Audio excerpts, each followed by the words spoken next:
dari pemirsa kita yang bernama Jesse. Dia bertanya, pada zaman kelahiran Yesus, orang-orang yang memahami kitab suci memiliki pandangan bahwa anak Allah akan datang sebagai seorang raja di bumi dengan kuasa, tata, dan kemuliaan, serta lahir dari keluarga terhormat. Namun yang terjadi justru berbeda. Yesus lahir dengan sangat sederhana di tempat yang bagi banyak orang dianggap hina. Kini kita diajarkan tentang kedatangan Yesus yang kedua kali dengan berbagai tanda-tanda seperti penganiayaan, pemaksaan, dan tanda angka 666. Pertanyaan saya, apakah mungkin ajaran-ajaran yang selama ini kita pahami tentang kedatangan Yesus kedua kali juga tidak sepenuhnya seperti yang kita bayangkan, sebagaimana orang-orang zaman dahulu keliru memahami kedatangannya yang pertama? Terima kasih Pendeta, mohon penjelasannya. Terima kasih untuk pertanyaan ini, pertanyaan sangat bagus. Membandingkan kedatangan yang pertama dan kedatangan yang kedua. Bagaimana Yesus lahir dan bagaimana Yesus akan datang.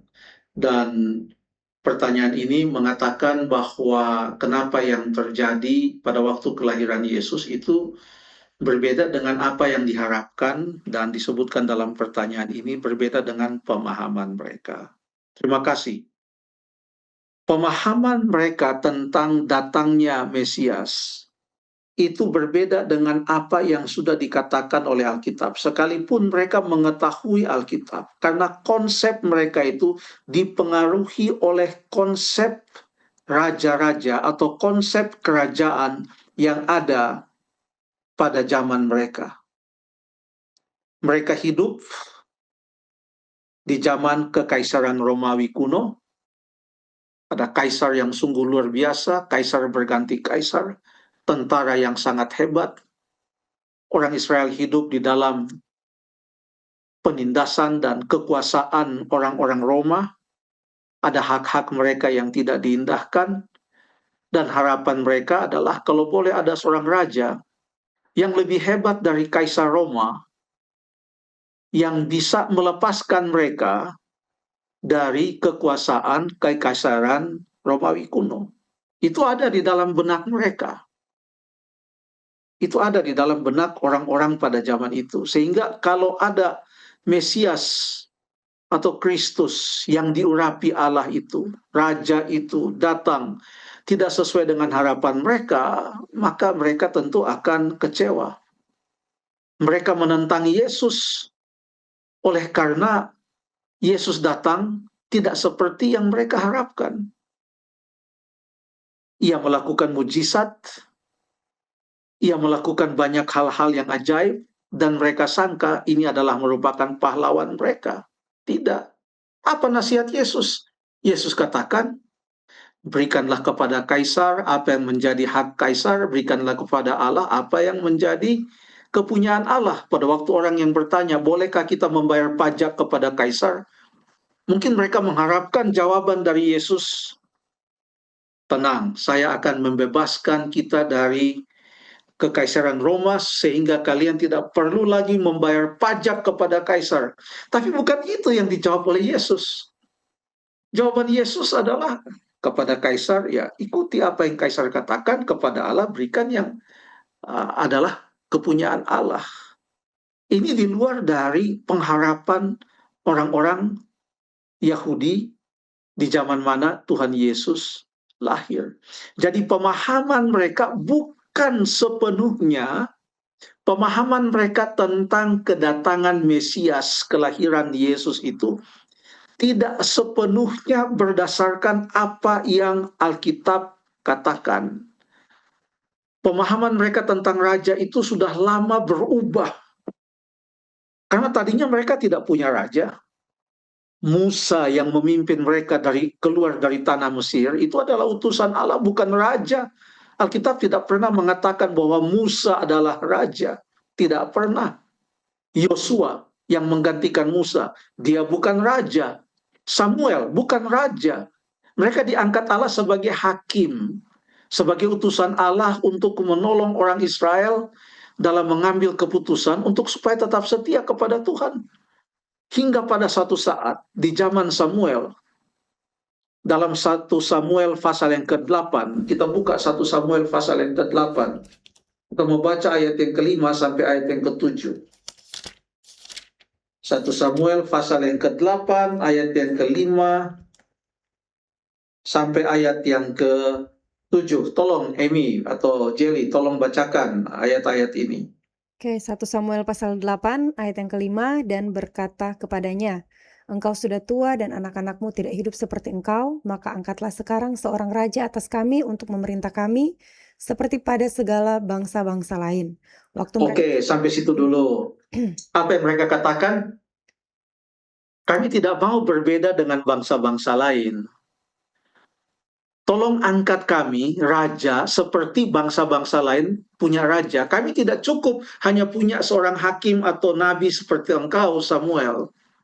Kami mau seperti bangsa-bangsa lain itu loh, yang punya raja itu. Kami mau seperti mereka. Baca ayat yang ke-6. Waktu mereka berkata, "Berikanlah kepada kami seorang raja untuk memerintah kami," perkataan itu mengesalkan Samuel. Maka berdoalah Samuel kepada Tuhan. Tuhan berfirman kepada Samuel, "Dengarkanlah perkataan bangsa itu dalam segala hal yang dikatakan mereka kepadamu, sebab bukan engkau yang mereka tolak, tetapi akulah yang mereka tolak, supaya jangan aku menjadi raja atas mereka." Jadi pada waktu mereka meminta supaya diangkat raja memimpin mereka seperti bangsa-bangsa lain, itu Tuhan melihatnya sebagai penolakan mereka kepada Tuhan. Mereka tidak mau dipimpin oleh Tuhan, mereka mau dipimpin oleh seorang raja. Tapi itu pun Tuhan masih mempunyai kasih karunia kepada mereka, dan Tuhan katakan, ya biarkanlah.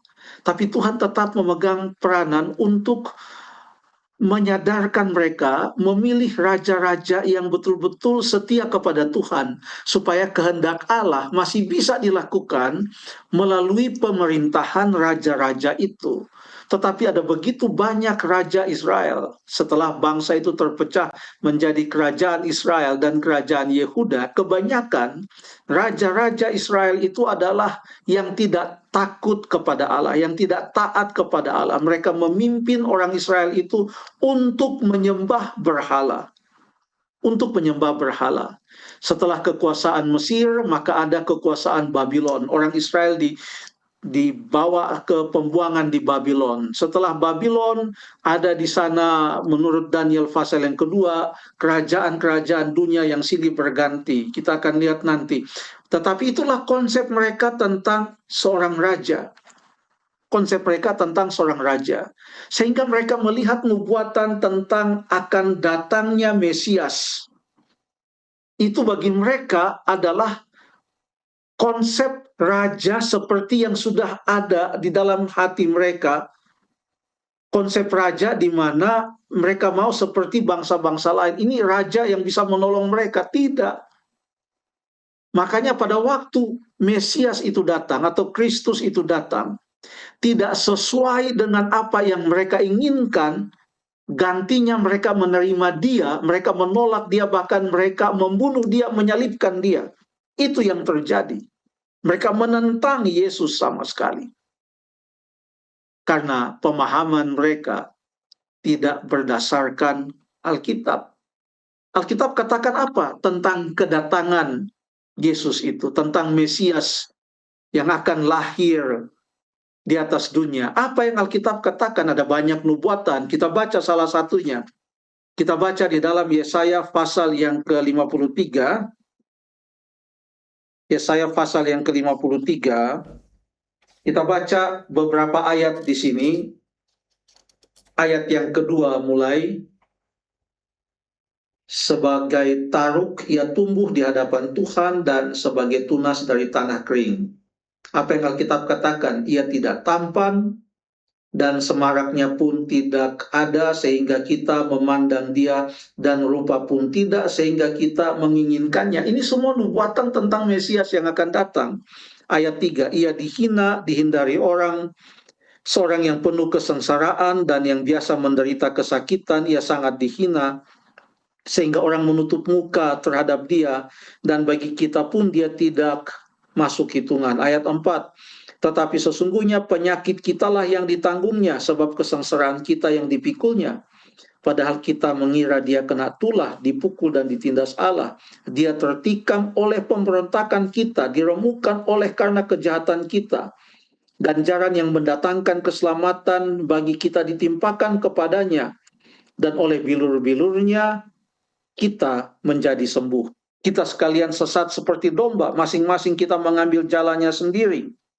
Tetapi Tuhan telah menimpakan kepadanya kejahatan kita sekalian. Ia dianiaya, tapi ia membiarkan dirinya ditindas. Semua ini menggambarkan apa yang akan dilakukan Yesus pada waktu ia datang lahir di atas dunia ini, untuk mengemban misi sebagai juru selamat seluruh manusia yang ada di atas dunia ini.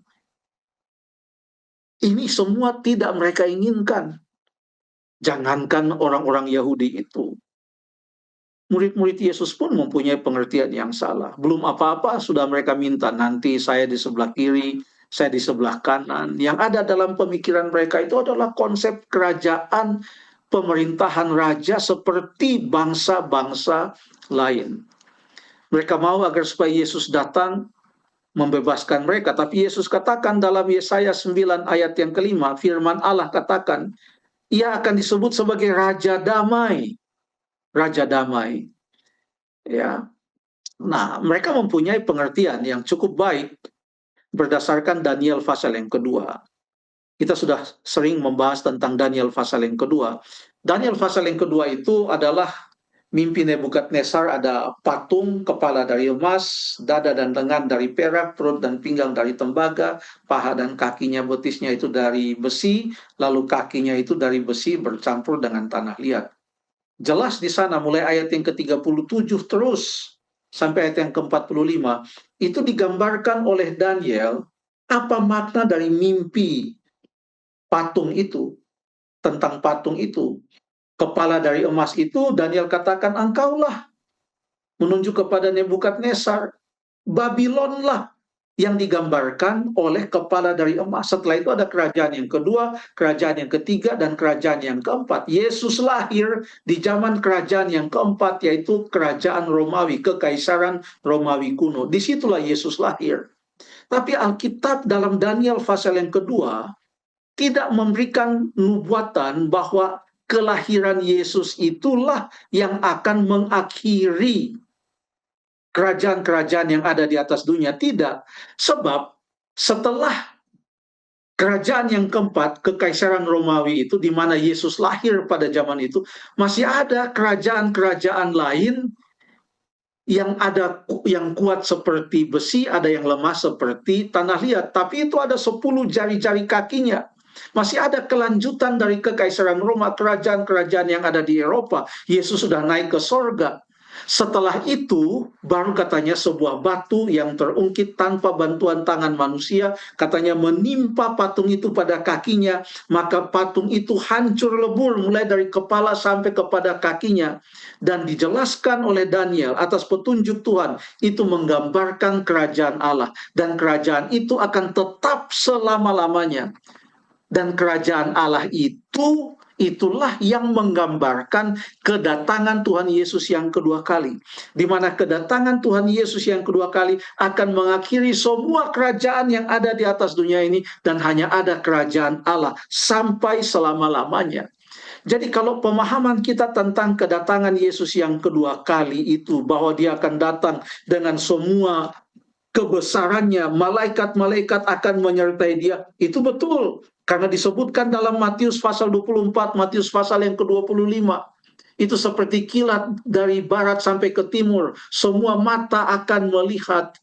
Lalu kemudian dalam 1 Tesalonika pasal yang keempat digambarkan di sana, ia datang dengan bunyi sangkakala yang sungguh luar biasa. Orang-orang yang mati dalam Kristus akan dibangkitkan. Itu akan terjadi pada waktu kedatangan Yesus yang kedua kali. Jadi nubuatan tentang kedatangan Yesus yang kedua kali dengan segala kebesarannya, itu adalah nubuatan Alkitab, dan itu tidak akan berubah. Sudah dinubuatkan, itu bukan nubuatan yang bersyarat. Itu akan terjadi sebagaimana hal itu dinubuatkan. Jadi kalau itu adalah pemahaman kita tentang kedatangan Yesus yang kedua kali, maka betul itu akan terjadi seperti itu. Alkitab tidak pernah mengatakan kedatangan Yesus yang kedua kali itu sepi-sepi saja. Bukan ajaran Alkitab yang mengatakan bahwa kedatangan Yesus yang kedua kali akan terjadi pribadi lepas pribadi. Tiba-tiba sang ayah tidak ada lagi, bukan meninggal dunia. Dicari ke kebun tidak ada, dicari ke toko tidak ada, dicari ke kantor tidak ada. Oh, itu berarti dia sudah dijemput, sudah naik ke sorga. Bukan itu yang dijelaskan oleh Alkitab. Kedatangan Yesus itu bisa dilihat semua orang. Pada saat yang sama, semua mata akan melihat, semua akan mendengar. Bahkan di dalam Wahyu pasal yang ke-6 dikatakan, mereka yang jahat tidak akan tahan melihat cahaya kemuliaan Tuhan. Mereka berseru kepada batu-batu dan gunung-gunung batu, timpalah kami. Karena siapakah yang bisa bertahan melihat murka anak domba itu? Itu sungguh luar biasa. Itulah kedatangan Yesus yang kedua kali yang akan terjadi. Terima kasih.